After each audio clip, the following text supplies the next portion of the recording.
अस्सलाम वालेकुम जी। मैं हूं इमाद और आप देख रहे हैं इमाद्स क्रिकेट शो। आज हम जिस टीम के बारे में एनालिसिस करने जा रहे हैं उस टीम के पास 15 इम्पैक्ट प्लेयर्स हैं। जी बिल्कुल, मैं डिफेंडिंग चैम्पियंस इंग्लैंड की बात कर रहा हूं। अगर आप इस चैनल पर नए हैं, जो कि आप हैं, तो इस चैनल को सब्सक्राइब कर लीजिए। वीडियो पसंद आए, ये एनालिसिस पसंद आए तो इसको लाइक करके हमारी इस क्रिकेट कम्युनिटी का हिस्सा बनिए। इंग्लैंड की टीम इस वर्ल्ड कप में अपने टाइटल को डिफेंड करने के लिए आ रही है और क्या ही स्क्वाड है उनका। इंग्लैंड के स्क्वाड को जो सबसे बड़ा एडवांटेज है, उनके जो बॉलर्स हैं वो बैटिंग कर सकते हैं, उनके जो बैट्समैन हैं वो बॉलिंग कर सकते हैं।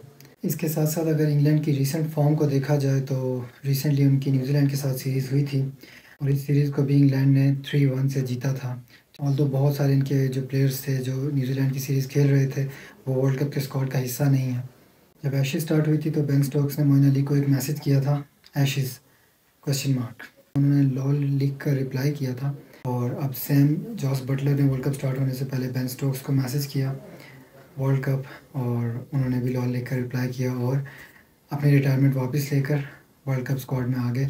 और क्या ही एक इनिंग्स खेल कर आए थे, 182 रन की उन्होंने इनिंग्स खेली है। रेड हॉट फॉर्म में हैं वो भी। तो अगर इंग्लैंड के इस 15 रुकनी स्क्वाड के ऊपर नज़र डाली जाए तो आपको वीकनेसेस ना होने के बराबर ही मिलेंगी। जिस तरह से टेस्ट में इनकी बेसबॉल अप्रोच है, इसी तरह से ओडीआई में भी इनकी एग्रेसिव अप्रोच है। तो अगर आप कहें कि इंग्लैंड की कोई वाहिद वीकनेस है तो इनका ओवर एग्रेशन हो सकता है, और इनकी सबसे बड़ी स्ट्रेंथ इनकी ऑलराउंड एबिलिटी है। जेसन रॉय को रिप्लेस किया है इन्होंने हैरी ब्रूक के साथ। Although in the first place Harry Brook का टीम से आउट होना बनता नहीं था, लेकिन जेसन रॉय आपके वो प्लेयर थे जिन्होंने 2019 के वर्ल्ड कप में ऑलमोस्ट 450 रन, 441 रन उन्होंने वर्ल्ड कप में बनाए थे। तो इस रिप्लेसमेंट से आप ये भी अंदाज़ा लगा सकते हैं कि इंग्लैंड के स्क्वाड में अपनी जगह बनाने के लिए किस हद तक कंपटीशन चल रहा है और किस लेवल के प्लेयर्स बाहर बैठे हुए हैं। तो हम इंग्लैंड के स्क्वाड का एनालिसिस करते हैं, इनके कुछ इम्पैक्ट प्लेयर्स को डिस्कस कर लेते हैं। सेम 3 पार्ट्स में हम डिवाइड करेंगे, फास्ट बॉलिंग, स्पिन बॉलिंग और बैटिंग। तो सबसे पहले बैटिंग पर आ जाते हैं। बैटिंग में इनके पास हैं जॉस बटलर है, जॉनी बेयरस्टो हैं, हैरी ब्रूक हैं, इसके बाद जो रूट हैं और डेविड मिलान है। बैटिंग में जो इंग्लैंड की रीढ़ की हड्डी समझे जाने वाले प्लेयर जो रूट इस वक्त आउट ऑफ फॉर्म है, लेकिन उनके मुतालिक ज़्यादा मैं डिस्कस नहीं करूँगा। वो जिस कैलिबर के बैट्समैन हैं, आप सब लोग जानते हैं कि अगर वो फॉर्म में आ जाए तो फिर इनकी बैटिंग किस हद तक स्ट्रॉन्ग हो जाएगी। जितने भी बैट्समैनों का मैंने अभी जिक्र किया है, ये सब के सब इम्पैक्ट प्लेयर्स हैं और सब के सब सिंगल हैंडेडली मैच को एक तरफ करने की सलाहियत रखते हैं। इसके बाद इनके पास आ जाते हैं ऑलराउंडर्स, जिनमें मोइन अली सर-ए-फ़हरिस्त हैं।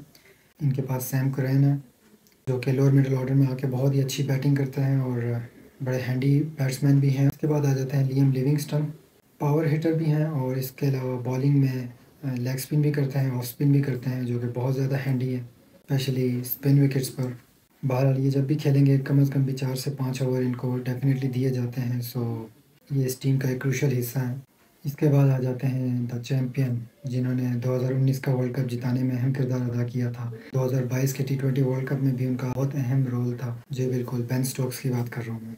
रिटायरमेंट से वापस आए हैं और 182 रन की एक इन्होंने इनिंग्स खेली है वर्ल्ड कप में आने से पहले। बॉलिंग में होपफुली हम इनको कम ही देखेंगे वर्ल्ड कप में, लेकिन बैटिंग से ये अपना लोहा ज़रूर मनवाएंगे और इसी वजह से इनको रिटायरमेंट से वापस बुलाया गया है। और इनकी बैटिंग की जो डेप्थ है, जो बैटिंग की स्ट्रेंथ है, वो मज़ीद बढ़ चुकी है बेन स्टोक्स के आने से। इसके बाद ऑलराउंडर्स में डेविड विली हैं और क्रिस वोक्स भी हैं और दोनों बहुत ही हैंडी ऑलराउंडर्स हैं, लॉन्ग बॉल को हिट कर सकते हैं और ये दोनों उनके मैन बॉलर्स भी हैं। फास्ट बॉलिंग में फिर इनके पास आ जाते हैं गस एटकिंसन भी। ये बेसिकली जोफ्रा आर्चर जो कि इस वक्त रिजर्व्स में हैं, जिनका वर्ल्ड कप में खेलना हाईली डाउटफुल है। ये बिल्कुल जोफ्रा आर्चर टाइप के बॉलर हैं, शॉर्ट रनर अप है, पेस है इनके पास 145 प्लस का और बहुत ही परफेक्ट यॉर्कर्स मारते हैं, यंग प्लेयर हैं, सो इस वर्ल्ड कप में एक इम्पैक्ट क्रिएट कर सकते हैं। इसके बाद इनके पास रीस टॉपले आ जाते हैं, लेफ्ट आर्म फास्ट बॉलर हैं, ये भी बॉल को सीम और स्विंग करते हैं। इसके बाद आ जाते हैं मार्कवुड, 150 प्लस का पेस है इनके पास, शॉर्ट बॉल्स और यॉर्कर्स पे काफ़ी लिथल हैं ये भी। और फिर आखिर में इनके पास हैं Adil Rashid, right arm leg spinner. दुनिया में इस वक्त टॉप लेग स्पिनर्स जो भी मौजूद हैं उनमें आदिल रशीद का भी नाम टॉप में आता है। इतने ज़्यादा ऑलराउंडर्स होने का इनको सबसे बड़ा फ़ायदा ये है कि इनके जो तमाम बॉलर्स हैं उनके ऊपर बहुत ज़्यादा बर्डन नहीं पड़ेगा। ऑल्दो अगर वो सारे मैच भी खेलते हैं तो उनके ऊपर इक्वल बर्डन ही डिवाइड होगा, 7 से 8 ओवर तकरीबन सारे ही बॉलर कराने की सलाहियत रखते हैं। स्पिन बॉलिंग में इनके पास आ जाते हैं आदिल रशीद, मोइन अली, लियम लिविंगस्टन हैं। इसके अलावा जो रूट भी बॉलिंग करवा लेते हैं, और जो रूट ऑल्दो पार्ट टाइमर हैं और लियम लिविंगस्टन भी, लेकिन लियम लिविंगस्टन पिछले काफ़ी अरसे से हर मैच में ऑलमोस्ट 4-5 ओवर्स करवाते ही हैं। आदिल रशीद और मोइन अली नो डाउट इन दोनों के ऊपर इनकी स्पिन बॉलिंग मैन डिपेंड करेगी। और स्पिन ट्रैक्स पर आदिल रशीद एक बहुत ही इनके लिए इम्पोर्टेंट इम्पैक्ट बॉलर के तौर पर खेलेंगे। यहाँ पर हम थोड़ा सा प्लेइंग 11 को भी डिस्कस कर लेते हैं।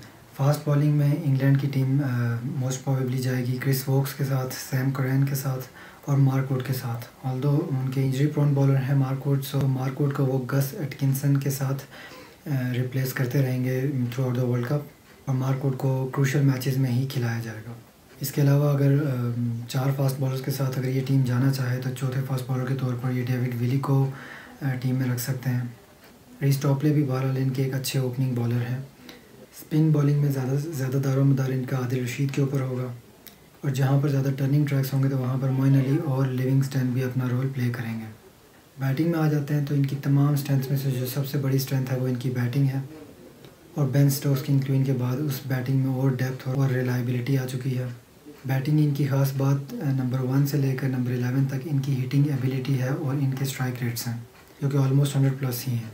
बैटिंग में इनकी वाहिद वीकनेस इस वक्त जो रूट बने हुए हैं, लेकिन जैसे ही वो फॉर्म में आ जाएंगे जिस कैलिबर के वो प्लेयर हैं, इनकी बैटिंग को मज़ीद रिलायबिलिटी और मज़ीद स्ट्रेंथ दे देंगे। वो टाइटल को डिफेंड करने के लिए आ रही है इंग्लैंड की टीम। सो सभी एनालिस्ट की फेवरेट लिस्ट में टॉप 4 में इंग्लैंड शामिल है।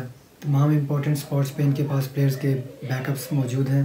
सो ये इस वर्ल्ड कप की सबसे ख़तरनाक टीमों में से एक टीम है, और अगर कहा जाए कि England could be one of the finalist of ODI world cup 2023 तो ये भी गलत नहीं होगा। ये था जी हमारा इंग्लैंड की टीम का एनालिसिस। होप आपको पसंद आया होगा। मिलते हैं आपसे किसी और टीम के एनालिसिस के साथ, तब तक के लिए अल्लाह हाफिज़।